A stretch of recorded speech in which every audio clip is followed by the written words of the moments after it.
এরপরে প্রশ্ন হলো, প্রচলিত মহিলা তালিম কি সুন্নাহ সম্মত? অনেক সময় স্বামীর অনুমতি ছাড়াও তালিমে উপস্থিত হয় এবং মাহরাম ছাড়া এবং বেপরদার সহিত অন্য এলাকায় যায়। মহিলাদের তালিম বা দ্বীনি আলোচনা, কোরআন হাদিসের তালিম, এগুলো মৌলিকভাবে নিষিদ্ধ কোনো কিছু না। কোরআনে কারিমে আল্লাহ রাব্বুল আলামিন বলেছেন, আল মুমিনুনা ওয়াল মুমিনাতু বা'দুহুম আউলিয়াউ বা'দ, ইয়ামুরুনা বিল মা'রুফ ওয়া ইয়ানহাউনা আনিল মুনকার। ঈমানদার নারী এবং ঈমানদার পুরুষ, ঈমানদার মহিলা, ঈমানদার পুরুষ সবাই একে অন্যের পরিপূরক এবং উভয়ে সৎ কাজের আদেশ দিবে, অসৎ কাজের বাধা প্রদান করবে। অতএব মহিলারা দাওয়াতি কাজ এবং তালিমের কাজ করবে, কিন্তু কয়েকটা বড় করে কিন্তু এখানে বলতে হবে, কারণ সারা দেশ ঘুরে আমরা কিছু তিক্ত অভিজ্ঞতার কথা জানি। এক নম্বর কিন্তু হলো, মহিলাদের দাওয়াত এবং তালিমের কাজ তারা যখন আঞ্জাম দিবেন, পুরুষদের মতো যা জানবেন তা বলবেন, আন্দাজে বলবেন না। অনেক মহিলারা আছে অনেক পুরুষদের মতো এক লাইন জানলে সাথে 3 লাইন বানায় মানুষকে বলে, আছে না নাই? এই রোগটা অনেকের মধ্যে আছে। আল্লাহ তাআলা কোরআনে কারীমে তার রাসূলকে পর্যন্ত বলছেন, ইয়া আইয়ুহার রাসূল বাল্লিগ মা উনজিলা ইলাইক, আপনার প্রতি যা নাজিল হয়েছে সেই ওহীর তাবলীগ করেন।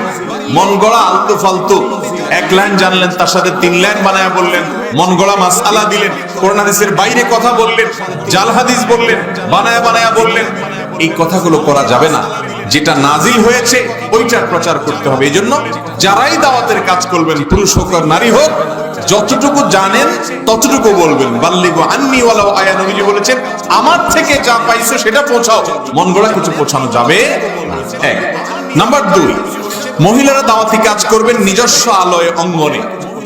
এক এলাকা থেকে যদি আরেক এলাকায় যেতে হয়, অবশ্যই তার অভিভাবক, তিনি বাবা হন, তিনি স্বামী হন, তাদের পারমিশন নিয়ে যেতে হবে। কারণ আল্লাহ রাব্বুল আলামিন একটা শৃঙ্খলা যেন দুনিয়াতে টিকে থাকে, সেজন্য আমাদের সবাইকে একজনকে অন্যজনের অধীনে করে দিয়েছেন।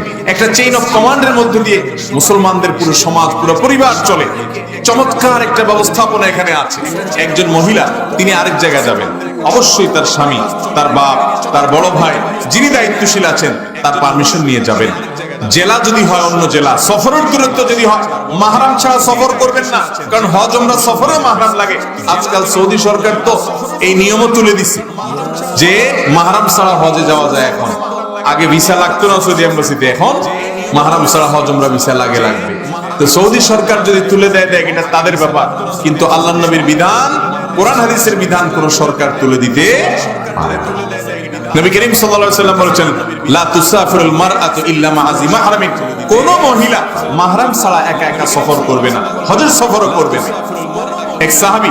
এক সাহাবী তিনি জিহাদের ময়দানে যাবেন, নাম লেখাইছে, এদিকে তার স্ত্রী হজে যাবে। নবীজি সাল্লাল্লাহু আলাইহি ওয়াসাল্লাম বলেছেন, তোমার জিহাদে যাওয়ার দরকার নেই, তোমার স্ত্রীর সাথে তুমি হজে মাহরাম হিসেবে গিয়ে যোগ দাও। অতএব ভাইরা আমার, আমাদের বোনরা যদি তালিম করতে অন্য জেলায় যান, অবশ্যই তার সাথে মাহরাম পুরুষ থাকতে হবে। নাম্বার 3 খুবই গুরুত্বপূর্ণ, সেটা হলো বিভিন্ন এলাকা মহিলাদের তালিমের হালকা আছে। অবশ্যই এই তালিমের হালকা বা এই তালিমের মজলিসগুলোর পেছনে বিচক্ষণ, বিদগ্ধ এলাকার গণ্যমান্য আলেমদের তত্ত্বাবধান থাকতে হবে। যদি না থাকে, এগুলাতে বহুবিধ ফিতনা হবে। আমি বহু ঘটনা জানি যে মহিলারা স্বামীর কথা শুনে না, ছেলে মেয়ের খোঁজ খবর নেয় না, তারপরে তাদের খেয়াল খুশি মতো চলাফেরা করে মন গড়া জিন্দেগি করতে থাকে এবং তালিমের নামে সারাদিন এগোরে এগোরে ঘুরে বেড়ায়। এগুলো করা যাবে না। 4 নম্বর শর্ত হলো, অন্য কারো বাড়িতে গিয়ে তালিম করতে হলে সেখানে ফিতনা মুক্ত পরিবেশ নিশ্চিত হইতে হবে, আর না হলে জায়েজ নাই। আপনি নিজের বাসায় বসে আপনি পারেন দিনের কাজ করেন, আরেকজনের বাড়িতে যাবেন, সেখানে গায়ে মারা পুরুষ আছে কিনা, রাস্তা দেখা হচ্ছে কিনা, ফিতনা আছে কিনা, এগুলো দেখতে হবে, তারপর এগুলো জায়েজ হবে ইনশাআল্লাহ।